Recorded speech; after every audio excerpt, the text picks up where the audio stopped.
মোহনার সমস্ত কুকীর্তির কথা জানতে পেরে মোহনাকে উচিত শিক্ষা দিল আকাশ। হ্যাঁ বন্ধুরা, এমনটাই দেখা যাবে, তাই সম্পূর্ণ জানতে ভিডিওটিতে লাইক দিয়ে চ্যানেলটি সাবস্ক্রাইব করে দেখতে থাকুন।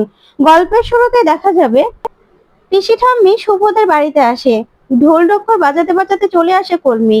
ওইদিকে শুভ আদি ওরা নিচে নেমে আসে, আর সে বলে কি হয়েছে বলো তো। তখন তো পিসি ঠাম্মিকে দেখে শুভ আদি সহ সবাই খুব খুশি হয়। সবাই সেখানে চলে আসে। ওইদিকে এলাকার লোকজন সবাইকে নেমন্ত্রণ করে বাড়িতে নিয়ে আসে পিসি ঠাম্মা। তখন তো কেশবকে দেখে পিসি ঠাম্মা খুব খুশি আর বলে, কি বাবাকে পেয়ে খুব খুশি তাই না? আর আমাদের এই যে বৌমা শুভ, শুভ হলো কি সবকিছু জানে। তারপরে কলমিকে বলে, কলমি ওদেরকে মিষ্টি মুখ করাও, মিষ্টি মুখ করাও। তখনই এলাকার লোকজনকে কলমি মিষ্টি মুখ করাতে থাকে। তখন তো এলাকার লোকজন সবাই মুখ গোমরা করে মাথা নিচু করে দাঁড়িয়ে থাকে। তখন ঠাম্মি বলে, আরে আপনাদের তো মিষ্টি খাওয়াতেই এনেছি, নেমন্ত্রণ করে আনলাম, কারণ এতদিন যে আমাদের বাড়িতে কষ্ট গেল সেটাতে তো আপনারাও খুব কষ্ট পেয়েছেন তাই না? বাড়ি বয়ে এসে নানান রকম পরামর্শ দিয়েছেন, নানান রকম কথাবার্তা বলেছেন তাই না? আপনারা বলেছেন আমাদের বাড়ির ছেলে নাকি এরকমই, ওর জেল হয়ে যাবে, আবার শুভলক্ষ্মী নাকি এইবারে বউ হওয়ার যোগ্য না, এত এত কথা বললেন। তাই আজকে যে এই যে শুভলক্ষ্মী আমাদের বাড়ির ছেলেটাকে এইভাবে ছাড়িয়ে নিয়ে আসলো, একদম নির্দোষ প্রমাণ করে বাড়িতে নিয়ে আসলো, তার জন্যই তো এই আয়োজন, খান খান মিষ্টি খান। তখনই সবাই মিলে শুভর কাছে ক্ষমা চায়। তখন শুভ বলে, না না কাকিমা, আপনারা ক্ষমা চাইবেন কেন বলুন তো? আমরা তো এখন এখানে আছি, আর আমরা তো সবাই একসঙ্গে এক পরিবারের মতো তাই না? ভুল টুটি তো সবারই হয়। তখনই পাড়ার কাকিমারা বলে, আসলে শুভ, তোমাকে বুঝতে না আমরা ভুল করেছিলাম। সত্যি তুমি খাঁটি সোনা গো, সত্যি তোমার কাছে আমরা সারা জীবন কৃতজ্ঞ থাকবো। তোমাকে আমরা ভুল বুঝেছিলাম, আমাদের তুমি ক্ষমা করে দাও। তারপরে শুভকে সবাই সেলিব্রিটির মতো করে ট্রিট করতে থাকে। ওইদিকে অরণা, অরণা পাড়ার একটা ছেলেকে দেখে হাসতে থাকে, আর ছেলেটাও অরণাকে দেখে হাসতে থাকে। সবাই মিলে শুভর সঙ্গে সেলফি তুলতে থাকে। এদিকে ঠাম্মি বলে, যাক, আমাদের বাড়ির উপর থেকে কুনজর সবার চলে গেছে, এবার বাড়িতে শান্তি ফিরে আসুক, বাড়ির ছেলে বাড়িতে ফিরে এসেছে, আমাদের বৌমাও এবার একটু নিস্তার হোক বাড়ি থেকে, যে অশান্তি গেল এবার যেন ঠাকুর আমাদের মঙ্গল করে। তখন এই বলেই সবাই খুব খুশি। তখন তো শুভও খুব খুশি। ওইদিকে পুলক বলে, না না, সেটা বললে কি হবে নাকি? এই যে আদি বাড়িতে ফিরে আসলো তার জন্য, আর আজকে অরণার জন্মদিন, তার জন্য সন্ধ্যাবেলা একটা পার্টি তো রাখতেই হবে। সন্ধ্যাবেলা পার্টি, সবাইকে কিন্তু আসতে হবে, সবাইকে নেমন্ত্রণ করা হলো। তখন সেবন্তী বলে, একদম ঠিক কথা বলেছো, আজকে সব খুশি একসঙ্গে, তাই আজকে পার্টিটা না আপনাদের সবাইকে কিন্তু আসতে হবে, আমরা সবাই একসঙ্গে আনন্দ করব। তখন শুভ বলে, হ্যাঁ কাকিমারা, আপনাদের সবাইকে কিন্তু আসতে হবে, আর আপনারা থাকলে আমাদেরও খুব ভালো লাগবে। ওইদিকে আদি কেশবকে বলে, দেখ, তোর মা এখন সেলিব্রিটি হয়ে গেছে রে, সবাই তো তোর মায়ের সঙ্গে সেলফি তুলছে, এখন তো আমরা পাত্তাই পাবো না। তখন শুভ এসে আদিকে বলে, কি যে বলো না তুমি, তুমিও না একদম। তারপরে দেখা যাবে ঠাম্মি বলে, ঠাকুর তুমি দেখো আর কারো যেন নজর না লাগে। ওইদিকে দেখা যাবে জেলের একজন কয়েদি জেল থেকে পালিয়েছে।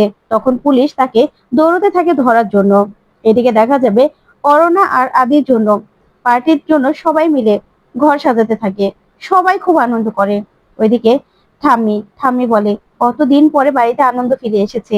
শোনো বড় বৌমা, কলমির সঙ্গে কিন্তু রান্নাঘরে থাকতে হবে, না হলে কি থেকে কি করে ফেলবে কোনো কিন্তু ঠিক নেই। তখন কলমি বলে, মানে এই রান্নার রান্নার আইডিয়াটা কিন্তু আমারই ছিল। তখন ঠাম্মি বলে, সবাই খেতে পারবে তো? তখন কলমি রেগে গেলেই তখন সেবন্তী বলে, না না খেতে পারবে, চল চল। এই বলেই ওরা আনন্দ করতে করতে ভিতরে চলে যায়। তারপরে দেখা যাবে পাড়ার সবাই চলে যেতে লাগলে পুলক বলে, এ কি তোমরা সবাই চলে গেলে কি করে হবে? তখন রূপস বলে, না ওরা চলে যাচ্ছে না, আর এই সন্ধ্যাবেলা পার্টি, মানজা তো দিতে হবে। তখন সবাই মিলে চলে যায় সেখান থেকে। এদিকে রূপস আর অরণা কথা বলছে। তখনই সেই পাড়ার ছেলেটা অরণাকে এসে বার্থডে উইশ করে, যা শুনে খুশি হয়ে যায় অরণা। তারপর দেখা যাবে একটা ফুলের বুপে আসে, যা দেখে অরণা গিয়ে তাড়াতাড়ি করে ফুলের বুকেটা রিসিভ করে, আর মনে মনে বলে, যাক, আমাকে কেউ তাহলে কি বার্থডে গিফট পাঠালো। এই বলে খুব খুশি হয়ে বলে, দেখো আমার জন্মদিনের দিন একটা ফুলের বুপে এসেছে।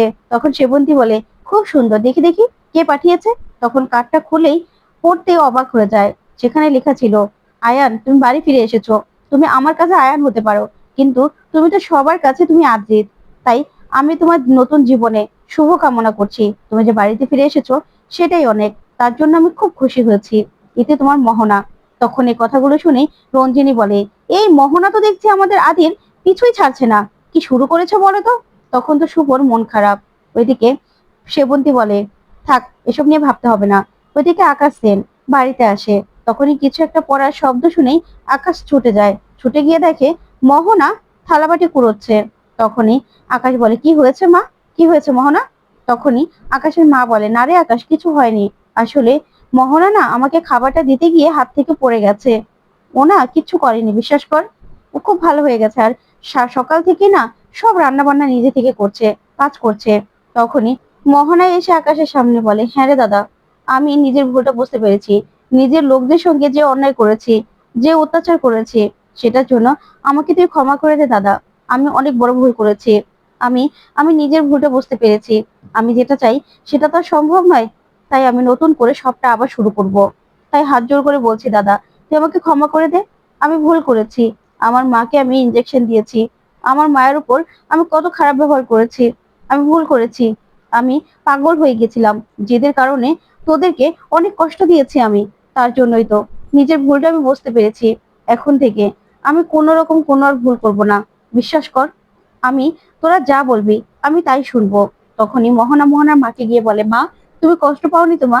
তোমাকে তোমাকে আমি অনেক কষ্ট দিয়েছি মা, তুমি আমাকে ক্ষমা করে দাও। ওইদিকে আকাশ চুপ করে দাঁড়িয়ে দাঁড়িয়ে মোহনা কাণ্ড দেখতে থাকে। তখনই মোহনার মা বলে, না রে মোহনা, তুই যে সবকিছু বুঝতে পেরেছিস সেটাই অনেক। তখন মোহনা বলে, হ্যাঁ মা, এখন থেকে তোমরা যা বলবে আমি তাই শুনবো। আমি সব কথা শুনবো তোমাদের। তখন মোহনার মা বলে, ঠাকুর আমার কথা শুনেছে। জানিস তো আকাশ, পাশে না একটা মন্দির আছে। ঠাকুর খুব জাগ্রত। সেখানে আমি পুজো দিতে যাব। তুই আমার সঙ্গে যাবি তো? তখন মোহনা বলে, ওই যে বললাম, তুমি যা বলবে তাই শুনবো, তোমরা যা বলবে তাই শুনবো। তখনই মোহন আকাশকে গিয়ে বলে, কিরে দাদা, তুই আমাকে বিশ্বাস করতে পারছিস না? তুই আমাকে বিশ্বাস করতে পারবি তো দাদা? আমি বিশ্বাস কর, আমি ভালো হয়ে গেছি। এই বলি আকাশকে জড়িয়ে ধরে। তখনই আকাশ মনে মনে বলে, একটা মানুষ এত তাড়াতাড়ি পরিবর্তন হতে পারে? কালকেও তো সবকিছু অন্যরকম ছিল। একদিনের মধ্যে কি করে পরিবর্তন হলো? নাকি এর মধ্যে অন্য কিছু আছে? ওইদিকে দেখা যাবে ঠাকুর ঘরে ঠাম্মি পুজো দিয়ে অরণা আর আদির মাথায় ফুল ছোঁয়ায়। তখন অরণা বলে, সবাইকে ছোঁয়াতে হবে তো? তখন শুভর মন খারাপ দেখে ঠাম্মি বলে, আমি জানি শুভ, তুই কি ভাবছিস। তুই না সবকিছু ভুলে যাও। এখন তো সবকিছু ঠিক হয়ে গেছে। আদিও বাড়ি চলে এসেছে। তখন সেবন্তী বলে, হ্যাঁ রে শুভ, তুই না এসব কিছু আর মনে রাখিস না। তুই আমি জানি কি নিয়ে ভাবছিস। এসব নিয়ে একদম ভাবিস না। সবকিছু ঠিক হয়ে যাবে, সবকিছু। তখনই দেখা যাবে শুভ বলে, আমার মনটা না কেন যেন খচখচ করছে, আমার ভালো লাগছে না। তখন আদি বলে, মানে কেন? তখন শুভ বলে, হ্যাঁ, মোহনা ওরকম করে ফুল পাঠালো কেন? আর তাছাড়া মিস গুহ বলল যে স্বপ্নাকেও নাকি পাওয়া যাচ্ছে না। তখন আদি বলে, কি বলছো তুমি?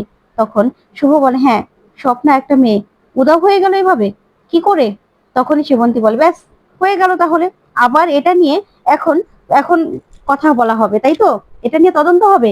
শুভ, এবার একটু ক্ষান্ত দে না, বাদ দে না এসব নিয়ে আর কোনো কিছু করার দরকার নেই। তখনই আদি বলে, হ্যাঁ শুভ, মা ঠিকই বলছে। এসব ব্যাপারে নিজেদের আর জড়ানো ঠিক হবে না। এবার আমরা আমাদের সংসার, বিজনেস সবকিছুর কথা ভাববো। প্লিজ এসব কথা আর ভেবো না। ওদিকে সেবন্তী বলে, শুভ, আজকে তো কত বড় একটা খুশির দিন। তোর চেষ্টায় আমাদের এত বড় একটা প্রজেক্ট হাতে এসেছে। এবার তো আমাদের ভালো হবে, দেখ। তখন অরণা বলে, হ্যাঁ বৌদি ভাই। ওইদিকে মোহনার মা মোহনাকে নিয়ে মন্দিরে যায়। তখন মোহনাকে বলে, মোহনা আয়। তখনই মোহনা মনে মনে বলে, আমাকে তো যেতেই হবে মা। আজকে থেকে তো নতুন লড়াই শুরু। ঠাকুরের কাছে তো সেজন্যই আসলাম। এবার ঠাকুর শুধু আমার হাতে নতুন একটা অস্ত্র তুলে দিলেই হয়। ঠাকুর, তুমি আমার পাশে থাকবে তো? তো বন্ধুরা, আজকের আপডেটটি কেমন লাগলো অবশ্যই কমেন্ট করে জানাতে ভুলবে না। ধন্যবাদ।